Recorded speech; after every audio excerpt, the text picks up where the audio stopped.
The year is 1526. On the dusty plains of Panipat, two armies face off.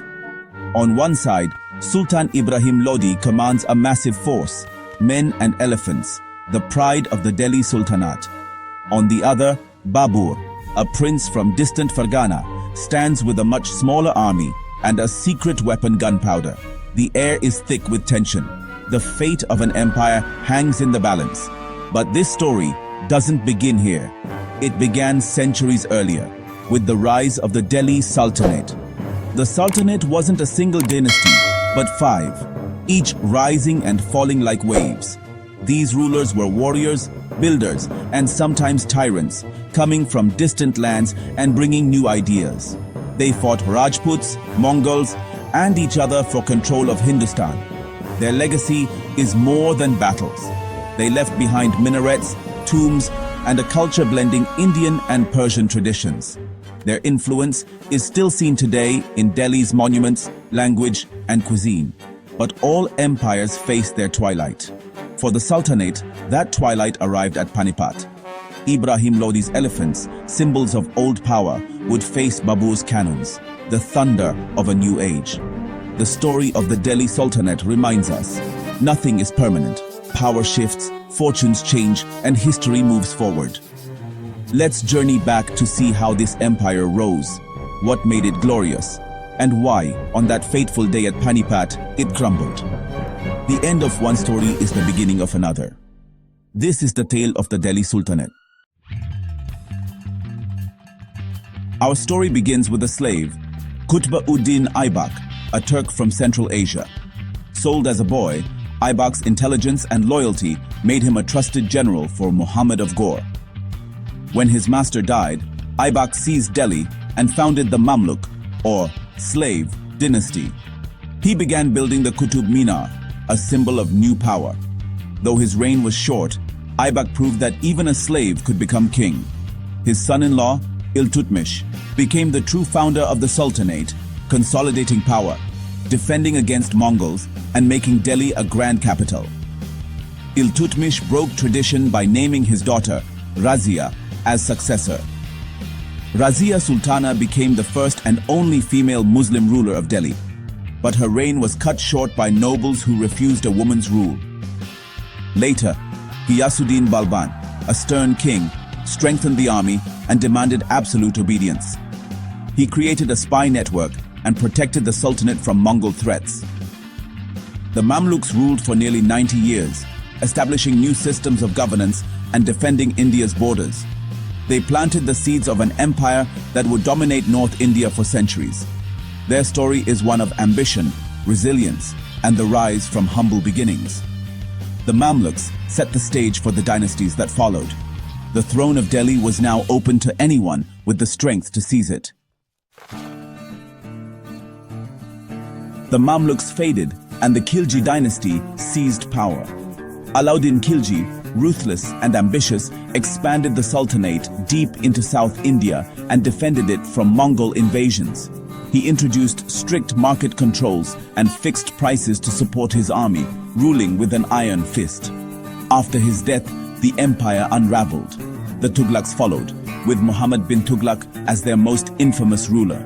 Brilliant but reckless, he moved the capital to Daulatabad, forcing a disastrous migration. He introduced token currency, but forgery ruined the economy. His reign saw chaos, provinces broke away, and the Sultanate weakened. Muhammad bin Tughlaq is remembered as the wise fool of Indian history. His grand ideas, poorly executed, left the empire fractured. The Sultanate's strength faded and its borders shrank. The stage was set for disaster. The throne of Delhi was vulnerable once more.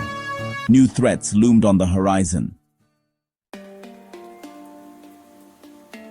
As the Tughlaqs weakened, a new terror approached, Timur, the conqueror from Samarkand. In 1398, Timur invaded India, drawn by tales of Delhi's wealth and chaos. The Sultan's army, confident in its elephants, faced Timur's cunning. Timur used fire and strategy to panic the elephants, crushing the Sultan's forces. Delhi fell. For 3 days, Timur's army plundered, killed, and destroyed. The city was left in ruins, its people massacred or enslaved. Timur didn't stay to rule. He came only to loot and devastate. The Sultanate was shattered, its authority gone. Local governors declared independence and Delhi became a ghost town. It would take nearly a century for the city to recover. Timur's invasion was a death blow to the Sultanate. The memory of his sack haunted North India for generations. The empire was now a shadow of its former self. After Timur's devastation, the Tughlaqs collapsed and the Sayyids took power in 1414. Their rule was weak, barely extending beyond Delhi's walls. The empire fractured into regional kingdoms and the Sayyids struggled to maintain control. Their reign was a quiet, stagnant chapter in the Sultanate's history. In 1451, Ibrahim Lodi, an Afghan noble, took the throne, founding the Lodi dynasty. Ibrahim was practical and humble, treating his nobles as equals and reconquering lost territories. His son, Sikandar Lodi, was a strict administrator and patron of the arts, founding Agra. But religious intolerance under Sikandar bred resentment. The last Lodi, Ibrahim, was arrogant and alienated his nobles. His harsh rule turned allies into enemies, setting the stage for invasion. Disunity and mistrust weakened the Sultanate from within. The throne of Delhi was ripe for the taking. A new conqueror was watching from the north. In Central Asia, Zahir-ud-Din Muhammad Babur, descendant of Timur and Genghis Khan, sought a kingdom. After years of struggle, he captured Kabul and looked east to India's riches. Babur claimed descent from Timur and saw Delhi as his rightful prize. Kabul was poor. India was the opportunity he needed. The Delhi Sultanate was weak and its nobles were divided. Daulat Khan Lodi, governor of Punjab, invited Babur to invade and overthrow Ibrahim Lodi. Rajput King Rana Sanga also hinted at support, hoping to weaken the Sultan. They underestimated Babur's ambition. He came not to raid, but to conquer. Babur's army was small but battle-hardened and equipped with gunpowder weapons. Ottoman experts trained his men in artillery and muskets. With an invitation from within and new technology, Babur marched toward Delhi. The stage was set for a new era. April 1526, Panipat. Sultan Ibrahim Lodi's massive army, with elephants and 100,000 men, faces Babur's 15,000. Lodi is overconfident, relying on numbers and brute force. Babur, outnumbered, relies on strategy, discipline, and gunpowder. He fortifies his position with carts, ditches, and thorny branches, protecting his flanks. Cannons and musketeers are placed between the carts, shielded from cavalry. Behind, his cavalry waits, ready to strike.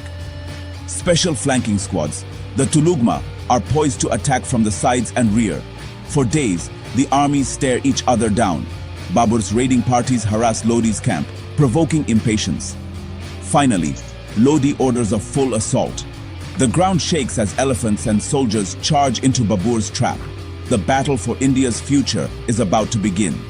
Old world meets new, cannons against elephants, strategy against numbers. History is about to change.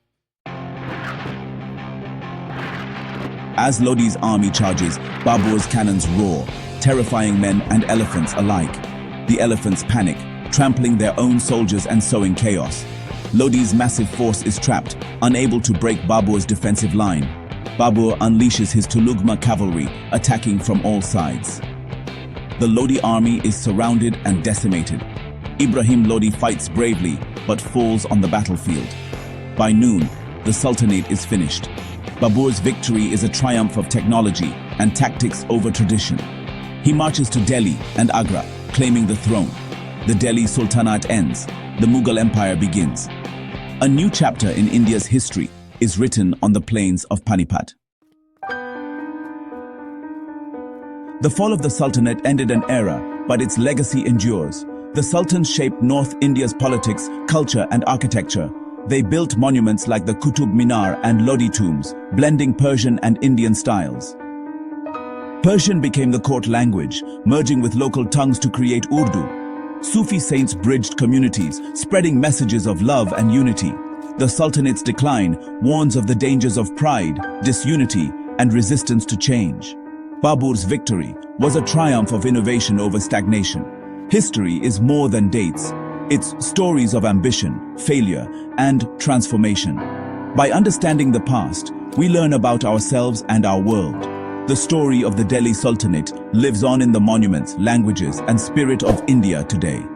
If this journey through history fascinated you, then don't stop here. Like, share, and subscribe to Crazy Color Facts for more cinematic journeys into forgotten empires, lost cities, and incredible moments that shaped our world.